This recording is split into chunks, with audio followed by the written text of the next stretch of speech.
east of Los Angeles, running just east of the San Andreas Fault. Okay. It's right there. I live about 8,000 feet up in the mountains. Next slide, please. Next slide, please. No, back up one. And I do not live in a cave. I live in a house, and this is it. And so,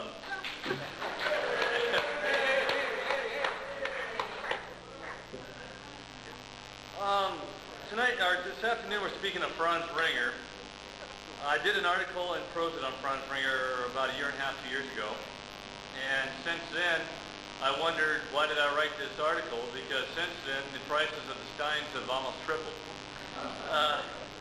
So I kind of kicked myself in the pants there. I started collecting Ringer steins, stoneware steins like this back in the early 70s.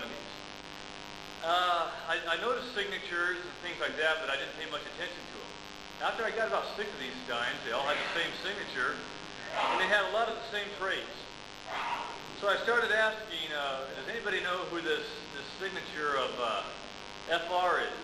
And I went nowhere, absolutely nowhere. Finally, Lottie Lopez came up with the name, and it was Franz Ringer. But who was Franz Ringer? I looked him up in the dictionaries for artists, and all it says is Franz Ringer artist, the day he was born and the day that he died. And unfortunately, they had the wrong day that he died, which I found out later. In the meantime, I kept finding and purchasing more and more of these steins. I started noticing similar traits, a very unique style, but who was Franz Ringer? I came across the booklet, Making Steins in an Old Monastery by Thielen, and he wrote it in 1909. And pictured in it is a stein, and it is attributed to Franz Ringer of Munich. So now that I knew he had designed steins for Villeray and Bach, I asked my friend and art scholar, Teresa Thomas, who, have she ever heard of Franz Ringer? She says yes, she had heard of him, and give her some time, and she'll see what she can find out. Well, with the help of Beatrice Adler, Teresa came up with some documents that they Xeroxed and forwarded to me, and it started my 6-year quest on who is Franz Ringer. And it'll probably take me another 6 years until I'm really, really sure about who he really is. Next slide, please. The more I read of Franz Ringer, I found out things that he did besides steins. He did posters and postcards. Next slide, please. There's another postcard that he did for New Year. Next slide, please. He did, again, these photos were taken off of Xerox copies, so excuse the quality of them. But he did baskets, schnapps bottles. Next slide, please. Candlesticks, glass plates. Next slide, please. Light fixtures in metal. Next slide. Book illustrations. Here we have Snow White and the Seven Dwarfs and Hansel and Gretel. Next slide, please. He did furniture. Next slide. Next slide, please. He did the hardware that went on the outside of the furniture. Next slide. He designed building facades. All this are things that he did, and the whole outside is decorated with his work. Next slide, please. He did the interiors of the rooms. Next slide. This is another interior that he did. These are the original designs, and then they were wooden cutouts that were placed against the wall. Next slide, please. He did signs for the outside of restaurants. Next, please. He did tile mosaics. Next slide, please. This is another tile mosaic. Next slide, please. He designed wagons. Next slide. Smoking sets. And again, candlestick holders. Next slide, please. Sun clocks for the outside of buildings. Your numbers went along there, and a stick came out, and as the shadow fell, it told you what time it was. Next slide, please. These are maypole figurines for when they had the maypoles. These decorated them. Next slide, please. And these are, of course, designs for beer steins. Yay. Born October 7th of 1865, he was the son and grandson of master carpenters in Munich. At a young age, he started his apprenticeship in carpentry. The skills that he acquired during this time served him well throughout his creative life. Many of his works in wood are still in existence, and you can find them around Bavaria and Munich especially, and they come up in auctions now and then. At the age of 20, Ringer went on an extended journey through the Tyrol and Switzerland. During this time, there's not any information on what he did or what he studied. But upon his return to Munich, he began to study under Professor Joseph von Kramer. But again, the urge to travel soon took Ringer north to the city of Aachen. In Aachen, he studied under Professor Karl Kraus at the Polytechnic Institute.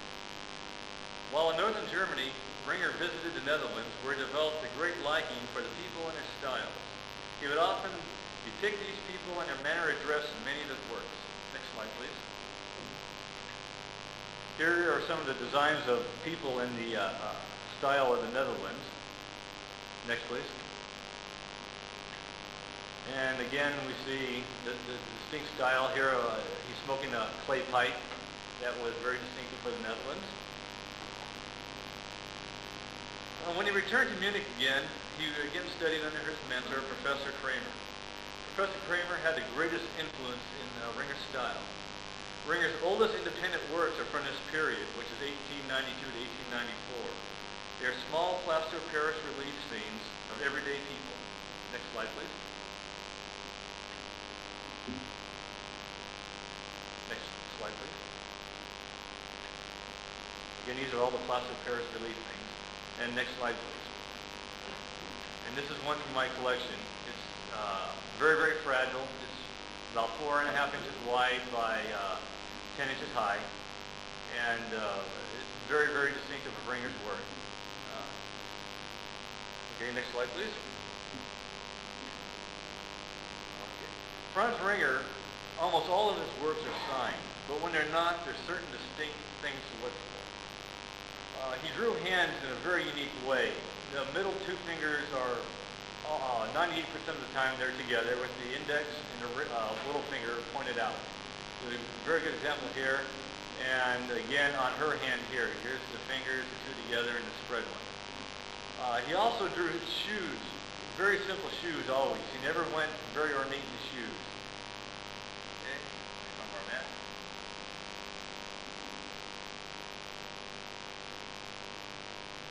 He also liked to surround the subject with a border or a wreath. Next slide, please. Excuse me, just another example of the hands. We see the child here with the two middle fingers together and the little finger and the index finger out. Okay, next slide, please.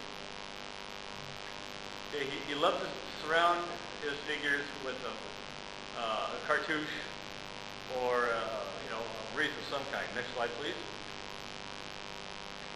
Again, we see different sorts of frames for his scenes. In my article in Prosit, I mentioned manufacturers which produced the steins that Ringer designed. I made an error at that time.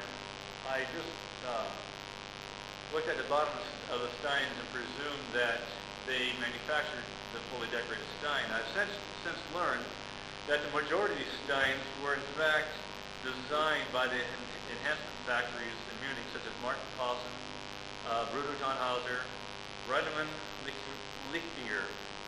What they would do, they'd buy the blank bodies and decorate them themselves in Munich. Next slide, please. Okay, this is when the documents have helped out a lot. Here it says stoneware stein from the designs of Franz Ringer for Martin Paulsen. These were all put out by the Martin Paulsen Company of Munich. And over here it says the Franz Ringer designs for Riedemann Lichtiger. And again, I'm sure they bought the blank bodies and decorated them in Munich. Next slide, please. These steins here are also for Paulsen and I believe Bruder Tannhauser, and they were all done in pewter.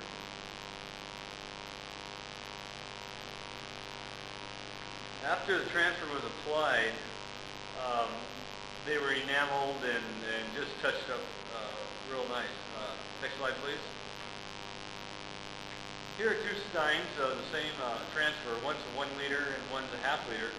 But when you start looking at the detail, you start noticing a lot of different things. It's hard to see in here, but the woman here and the woman here, she has a polka dot dress on hers, solid. Next stein, please. Slide, please.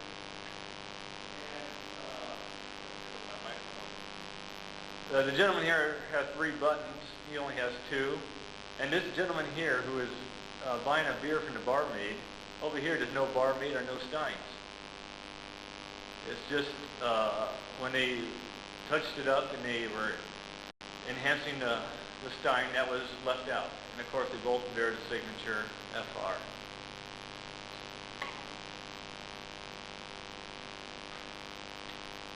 Franz Ringer was very much involved in civic and national events. His designs were often chosen as the official emblem for these events.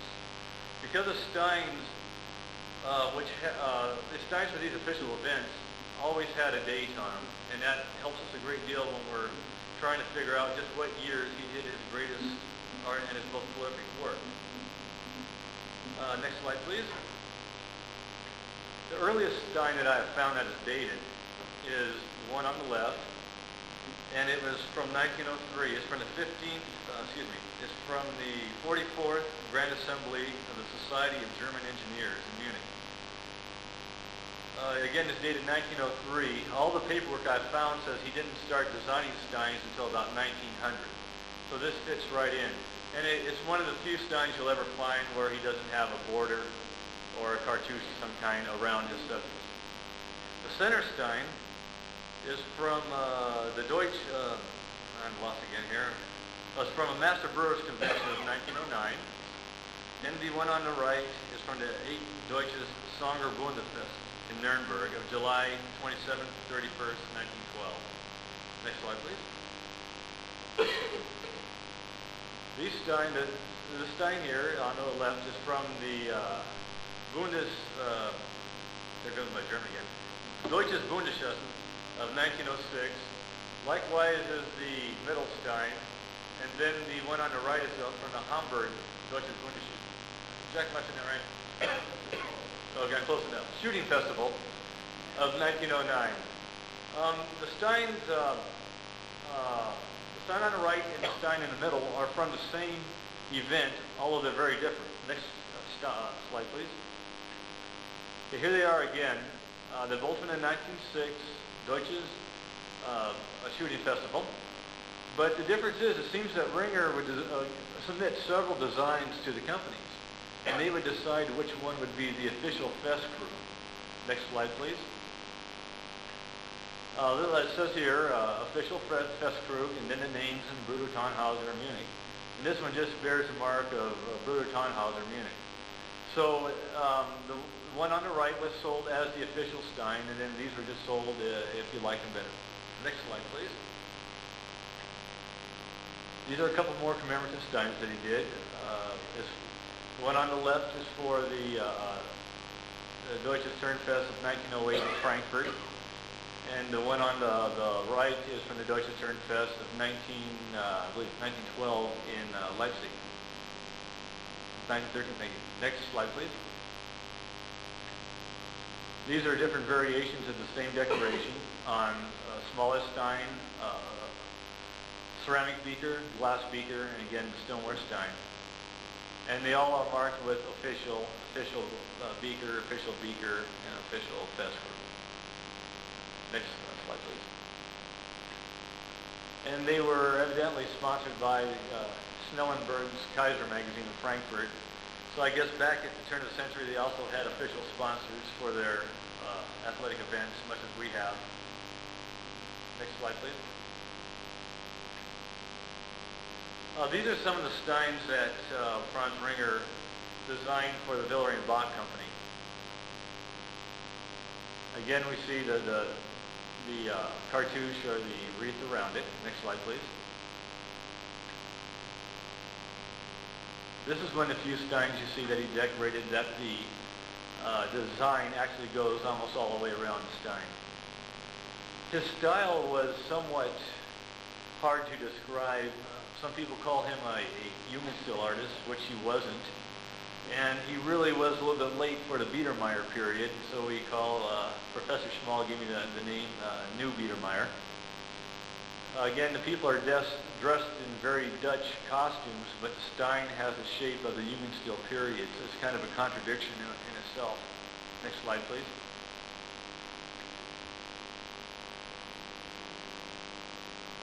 Next slide. Again, these are all from the William Bach. These are all in the 3000 series. Next slide, please.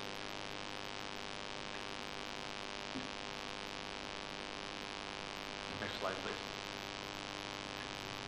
This is the largest stein that I've found that he worked on. It holds 4.2 liters. Next slide, please. And these are also from William Bach. Again, the nice lines in the shape, but this gentleman and the lady on the end are dressed extremely Biedermeier, and we have a Jugendstil shaped stein. So again, he was a contradiction in himself. Of these steins, there are 2 in blue, 2 in red, and 2 in yellow. I've only been able to purchase these 3, so if anyone has them out there, give me a call. Next slide, please. This is a copy of Ringer's death certificate. It states that he died on December 1st of 1917. He died of cancer. This is the first evidence we've found of his true date of death. His death is often mistaken for that of his son, his only son, who died a year later in World War I. And I have to again thank Teresa Thomas and Beatrice Adler for coming up with this for me. Next slide, please. This is one of the obituaries that ran. It has fellow artists, friends, and acquaintances came to the event in the Waldfriedhof. I hope I can know. Whatever it is, my German's not that great. Where this well-known and much-loved artist and sculptor, Franz Ringer, was put to eternal rest. Many leaves and flowers appreciate eulogy. Next slide, please. Again, here is another remembrance of the death of Franz Ringer. Let me get my notes here. I can just read it off there. Remembrance of Franz Ringer, who died in his prime of cancer. Ringer was a painter and sculptor and very much involved with arts and crafts.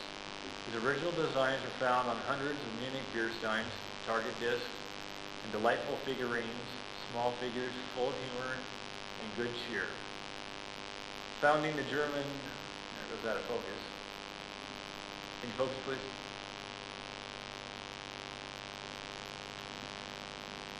There. Get it down here. Founding the German Museum required putting Munich in festive robes, which he did to his very best. Many tavern and hotel interiors, the designing of maypoles, but many tableaux, just before the outbreak of World War I. He was a great festival organizer, decorated for Fasching, Salvatore time, and he gave sharp-tongued talks, all in fun, in order to get the festivities off to a good start. Next slide, please. And this appeared what would have been Franz Ringer's 70th birthday, and as Franz Ringer, still unforgotten in this city, would have been 70 years old today. He died on December 1st, 1917, after a life full of work in his 53rd year. His widow had decorated his grave with many flowers. Ringer is especially well known as an arts and craft person. His original figurines, mostly in Biedermeier style, on glasses for everyday use, this may be beer steins also. He is a glass painter, or designs executed in wood, were very much admired or being imitated at this time again. He designed the Schaffler dancers in the Glockenspiel, together with sculptor Fry. Also humorous characters in the old-time Munich in the Ratskeller. The old-time figures in the Ratskeller are no longer there. We figured they were lost sometime during World War II. Ringer was always involved with congresses, festive parades, such as the founding and laying of the Deutsches Museum, or in many other city-sponsored festivities. With his friend, Professor Jacob Brottle, Ringer played parts in several plays. He also did some frescoes, such as on the estate Holston in the Isa Valley. His only son, who served in the elite regiment, fell in September of 1918 and is buried in France. Okay, next slide, please. This is the Hotel Bayerischer Hof in Immenstadt, as it looked at the turn of the century. Again, all the little cartouches here have Franz Ringer design figures in them. The outside is painted. Next slide. This is the Bayerischer Hof today, and all the paintings are gone. Next slide, please. You can see the difference. In Ringer's 125th year, this has been his 125th birthday this year, it's a shame that more of his work doesn't still exist, although I'm finding out more and more places to look. Next slide, please. When we first started looking, we went through the Munich phone book, and these are all the Ringers listed in the Munich phone book. Letters to them all didn't help us out at all. We had one person respond that said, yes, he had heard of Franz Ringer, but no, he is not a relative. Next slide, please. Again, Ringer designed steins that were great and small. Next slide, please. He designed in pewter. Next. He designed in stoneware. Next. And he designed in glass, or for glass, I should say. Next slide. He designed in the style of the faience. Next. Jungensteel. Next. Biedermeier. Next. And he even designed characters. The character steins were produced by Reinemann. They have no signatures, but they all bear the Ringer look. When the hands are closed, the two middle fingers again are slightly different from the outside, and you'll find it on Ringer hands all over. Also, you'll find Ringer has eyes that look away all the time. They never seem to look right at you. They're always looking off. When Ringer drew steins, the sides of the steins always rounded out. They were never straight-sided steins. Next slide, please. Here again we have some more early drawings, designs by Ringer. Next. And here they are again. Here's the original design, and here where it appears in the hotel. Next. We're going to look at some pieces by Ringer now. This is one of his glass plates. It's a transfer, and the back side of the plate is in hand painted to bring out the colors. Next. There's a whole series of these. I've got 9 of them now, and they all have numbers on them. My lowest number, I think, is 6. My highest number is 63. So I don't know how many steins are in between. Next, please. These are little tiny steins. The steins on the outside are approximately 2 1/4 inches high. They're for children. Next time, please. Designed for beakers, and many times you'll find the same design on a beaker that you'll find on a stoneware stein, so the transfer was just interchangeable. Next, please. These are watercolors. Of course, they're in black and white, but next, please. Another glass purple. Next, please. Some of the glass steins that he produced. Next, please.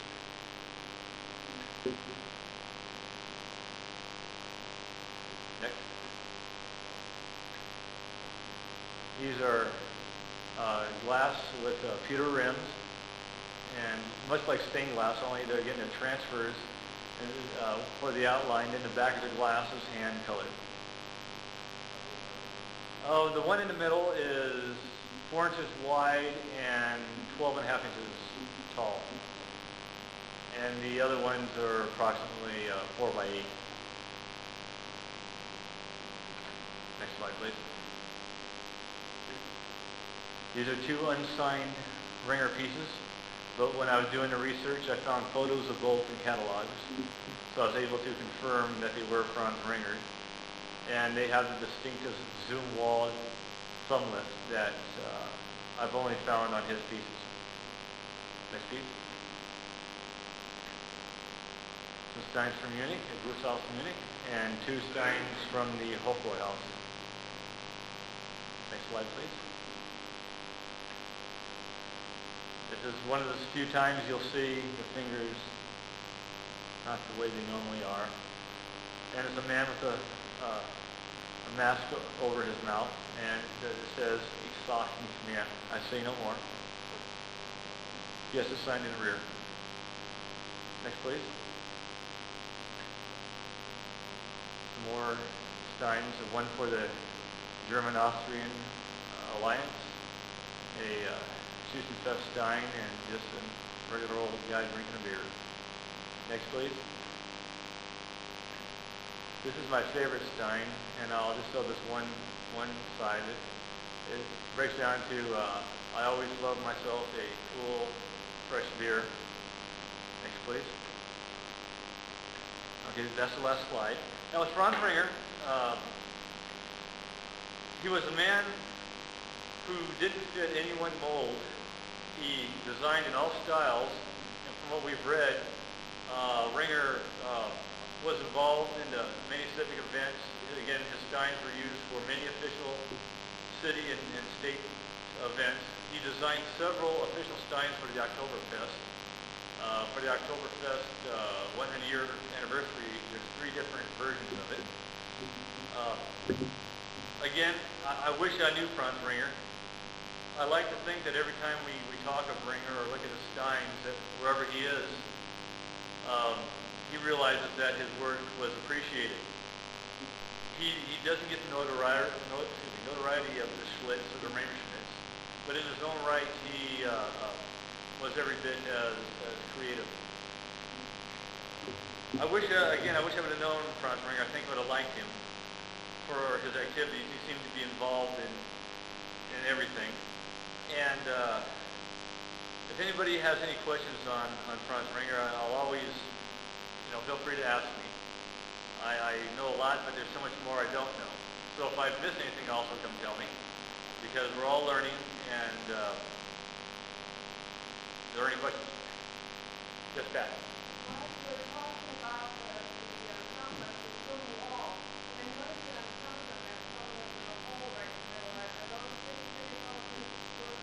You see it quite a bit. Franz Ringer designed a lot of his own pewter.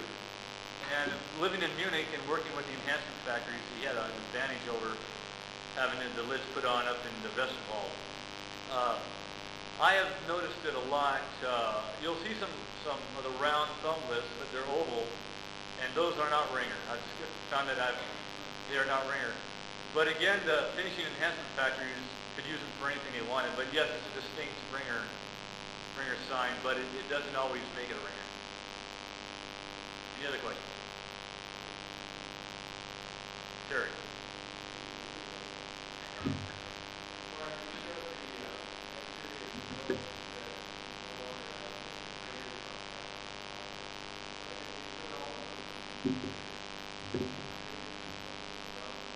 I don't know.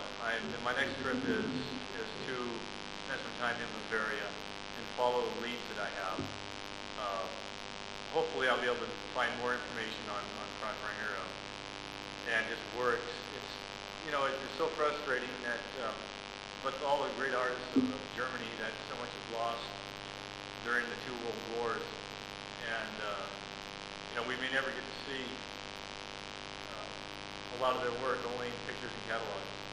It's like in the Rathskeller, when they redid the Schlitt paintings, they didn't do them exactly the way they were originally drawn. And we found this out through old postcards and whatnot. Franz Ringer, I can go into a paper store where they sell postcards and whatnot and ask for Schlitt cards, and they'll say yes or no. and I asked for Franz Ringer cards, and they go, "Who is that?" And to me, he was one of the greatest artists of his time for the folk work, the arts and crafts. And like I said in one of the articles, that in the 40s, before World War, right after World War II, they're starting to execute his designs again in steins. So his style carried over a while. It's also a shame that his only son died in World War I, and his wife never remarried because we lost all contact with any family. When Teresa did the talk on Otahu, she was lucky enough to have found his daughter, and his daughter had a ton of information and drawings and pieces of his artwork. But again, with Franz Ringer, we really came against a dead end, and we're still going to be looking.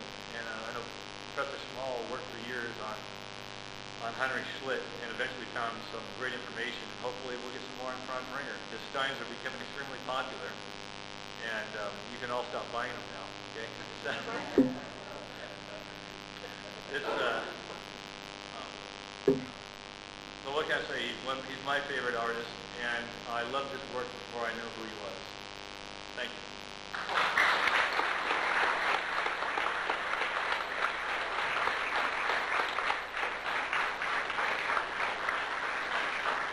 I think if you wait here, Teresa Thomas has something to say about the Schlitt exhibit before we go over there. So.